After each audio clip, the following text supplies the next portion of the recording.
एक गांव में वीरेंद्र नाम का व्यक्ति अपने बूढ़े माता पिता के साथ रहता था। वीरेंद्र ने शहर में रहकर पढ़ाई की थी, लेकिन उसे कोई नौकरी नहीं मिल पाई। फिर मजबूरन वीरेंद्र ने अपने पिताजी के साथ अपने खेतों में काम करना शुरू किया, जहां वीरेंद्र अपने पिताजी के साथ कड़ी धूप में काम करता। ऐसे ही काम करते करते दोपहर हो जाती है और दोनों एक पेड़ की छांव में बैठकर खाना खाने लगते हैं। तभी वीरेंद्र अपने पिताजी से कहता है, पिताजी, आप खाना खा लीजिए। मेरा तो इस गर्मी में खाना खाने का बिल्कुल भी मन नहीं कर रहा और ऊपर से मुझे लगता है कि ये सब्जी भी गर्मी की वजह से खराब हो गई है। हाँ बेटा वीरेंद्र, तुमने सही कहा। इस गर्मी में खाना खाने का बिल्कुल भी मन नहीं करता, पर क्या करें, अब बिना रोटी खाए रहा भी तो नहीं जाता। काश शहर की तरह हमारे गांव में भी एक एसी ढाबा होता, जहां हम आराम से बैठकर खाना खाते। फिर शाम के समय खेतों का काम खत्म करके दोनों घर की ओर आने लगते हैं। रास्ते में उन्हें बिरयानी का ठेला दिखाई देता है, जहां गांव के मुखिया का नौकर बिरजू खड़ा होता है। हाँ बिरजू, क्या हुआ? तुम्हारे ठेले पर तो हर समय भीड़ लगी रहती थी, लेकिन अब कुछ दिनों से लगता है तुम्हारा काम मंदा चल रहा है। हाँ वीरेंद्र भाई, अब गर्मी की वजह से कोई ठेले पर नहीं आता। ग्राहक एक हाथ से बिरयानी खाते हैं और दूसरे हाथ से पसीना पूछते हैं। अब क्या करें, गर्मी से तो सब बेहाल है। अरे बिरजू, मुखिया को बोलकर कोई एसी ढाबा खोल लो। वैसे भी मुखिया गांव के पैसे तो खा ही रहा है, थोड़े से पैसे एसी ढाबा खोलने में भी लगा देगा। इतना बोलकर वीरेंद्र वहां से चला जाता है।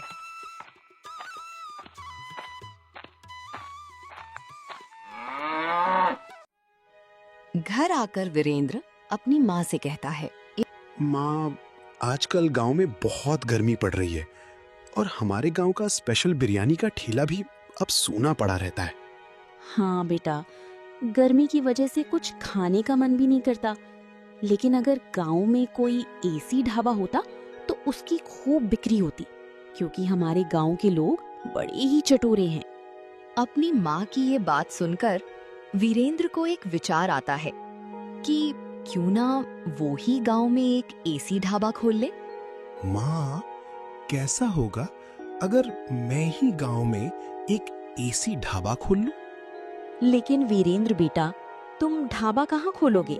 क्योंकि हमारे खेत भी गांव से बहुत दूर है और तुम ढाबे पर बनाओगे क्या?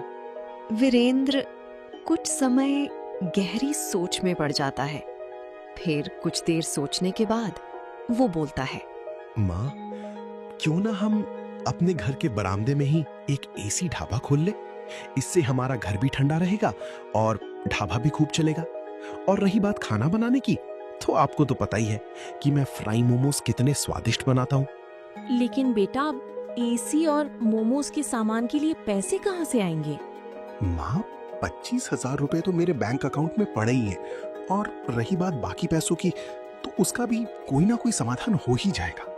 बेटा वीरेंद्र, जब तुमने कुछ करने का मन बना ही लिया है, तो 30,000 रुपए मेरे पास भी हैं।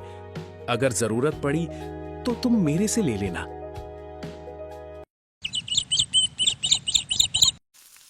फिर एक हफ्ते बाद कड़ी मेहनत से वीरेंद्र अपने घर में एक एसी ढाबा खोल लेता है, जहां वीरेंद्र कढ़ाई में फ्राइड मोमोज बना रहा था और एसी की हवा से उनका घर ठंडा हो रहा था।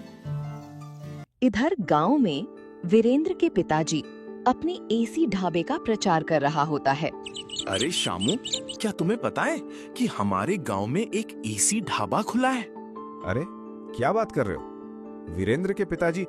गांव में किसने अपना एसी ढाबा खोला है? मेरे ख्याल से मुखिया ने एसी ढाबा खोला होगा, क्योंकि गांव में सबसे अमीर व्यक्ति वही है। अरे नहीं, बल्कि मेरे बेटे वीरेंद्र ने ही गांव में और अपने ही घर में अपना एसी ढाबा खोला है। अरे क्या बात कर रहे हो भाई साहब, वीरेंद्र ने अपने घर में एक एसी ढाबा खोला है? अरे भाई, तुमने तो कमाल कर दिया। अब आएगा खाने में मजा, जब एसी की ठंडी ठंडी हवा में बैठकर खाना खाएंगे। फिर वो लोग वीरेंद्र के एसी ढाबे पर आते हैं, जहां एसी की हवा से उनका घर ठंडा हो रहा था और साथ में गर्मा गर्म मोमोज की चटपटी खुशबू आ रही होती है। अरे वीरेंद्र, क्या क्या बेच रहे हो अपने एसी ढाबे पर? वैसे खुशबू तो बहुत चटपटी आ रही है। अरे काका, वैसे तो हमारे यहाँ की सबसे फेमस डिश फ्राइड मोमोज है, लेकिन आपको हमारे यहाँ घर का बना हुआ खाना भी मिल जाएगा। अरे वाह बेटा, ये तो बहुत अच्छा किया तुमने। लेकिन वीरेंद्र बेटा, मोमोज और खाने का क्या रेट रखा है तुमने? काका, फ्राइड मोमोज की प्लेट 60 रुपए और खाने की एक प्लेट 50 रुपए की है, जिसमें आपको तरह तरह के व्यंजन खाने को मिलेंगे। बेटा, फिर तो हमारे लिए एक एक प्लेट फ्राइड मोमोज की लगा दो। वैसे खुशबू से ही मुंह में पानी आ रहा है। फिर वीरेंद्र गांव के लोग को फ्राइड मोमोज देता है, जिसे ग्राहक एसी की ठंडी ठंडी हवा में बैठकर आराम से खा रहे थे। बेटा, आज तुम्हारे एसी ढाबे का पहला दिन कैसा रहा? माँ, आज का पहला दिन ठीक ठाक ही रहा और लोग एसी ढाबे की बड़ी तारीफ कर रहे थे। कुल मिलाकर आज 550 रुपए की कमाई हुई है। बेटा, तुम लगे रहो, देखना एक दिन तुम अपने एसी ढाबे से खूब पैसे कमाओगे।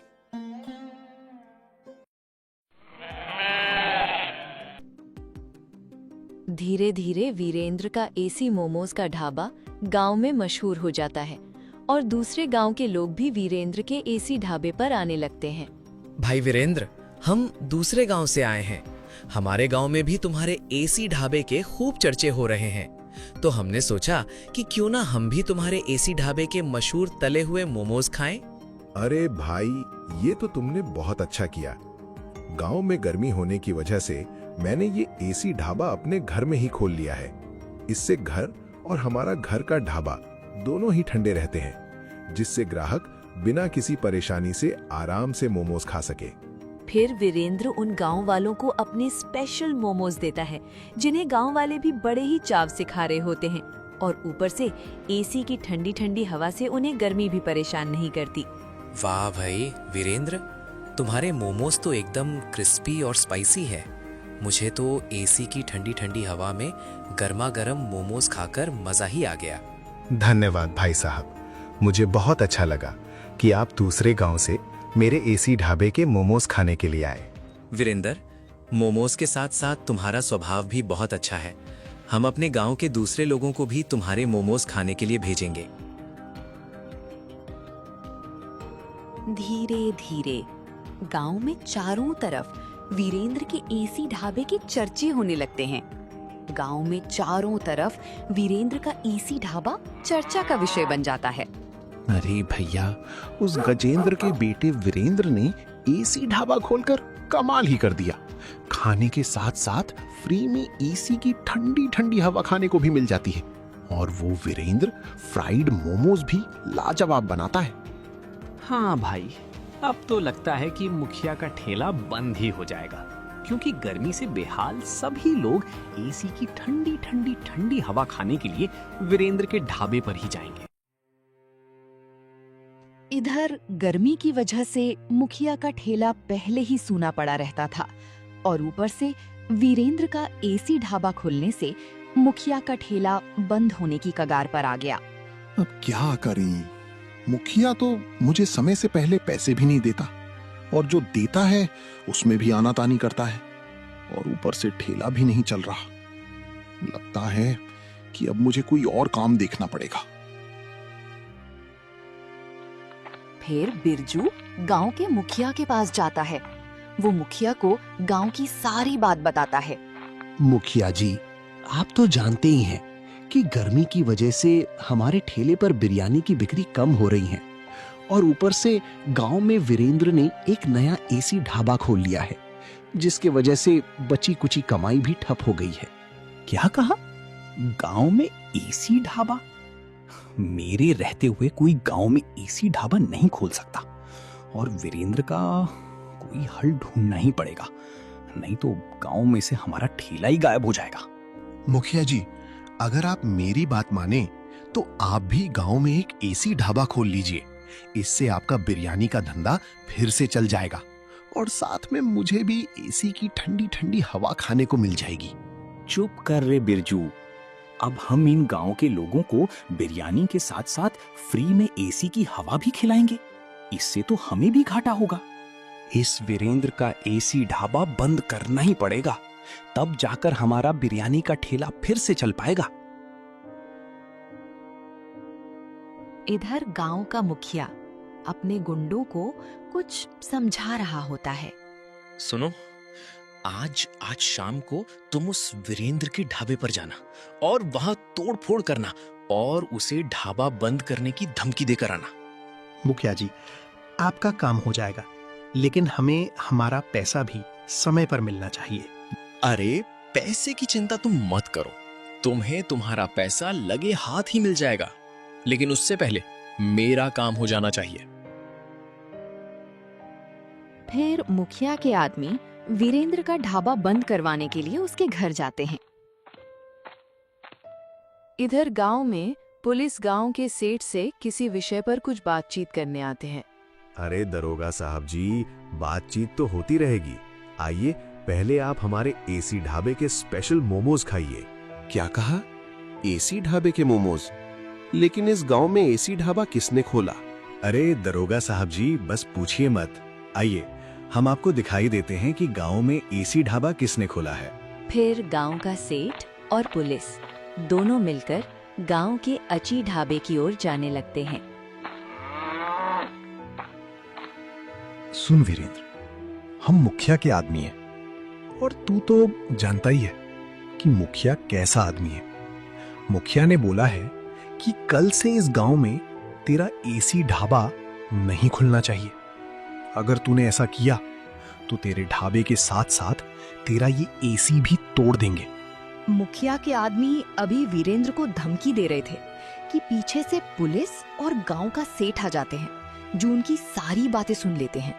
अच्छा, तो गांव में ये सब चल रहा है और मुखिया गांव का बड़ा बदमाश बना घूम रहा है। चलो अब जेल में, वहां तुम्हारी सारी बदमाशी निकालता हूं। बड़ा शौक है ना तुम्हें बदमाश बनने का। अब चलो जेल में चक्की पीसना। फिर हवलदार मुखिया और मुखिया के दोनों आदमियों को जेल ले जाता है। दरोगा साहब जी, आपका बहुत बहुत धन्यवाद। अगर आज आप ना होते तो गांव का मुखिया मेरा ढाबा ही बंद करवा देता। अरे वीरेंद्र, मैं तो तुम्हारे गांव के सेठ के पास आया था और सेठ ही मुझे तुम्हारे ढाबे पर लेकर आया है। सेठ तुम्हारे एसी ढाबे की मोमोज की बड़ी तारीफ कर रहा था, तो हमने सोचा कि चलो हम भी चलकर खा ही लेते हैं, तो इसलिए हम आ गए। फिर वीरेंद्र उन्हें अपने स्पेशल मोमोज देता है, जिन्हें खाकर वो बहुत खुश होते हैं और बिना कुछ बोले स्पाइसी मोमोज का लुत्फ उठाते हैं। वीरेंद्र, तुम्हारे एसी ढाबे के गर्मा गर्म मोमोज खाकर हमें तो भाई मजा ही आ गया। अगर आगे से किसी ने तुम्हारा ढाबा बंद करवाने की कोशिश की तो तुम बस सीधा मुझे बता देना। अब वीरेंद्र को गांव की पुलिस का सहारा मिल चुका था। अब वीरेंद्र बिना किसी के डर से गांव में मोमोज बेचने लगा और खूब पैसे कमाने लगा।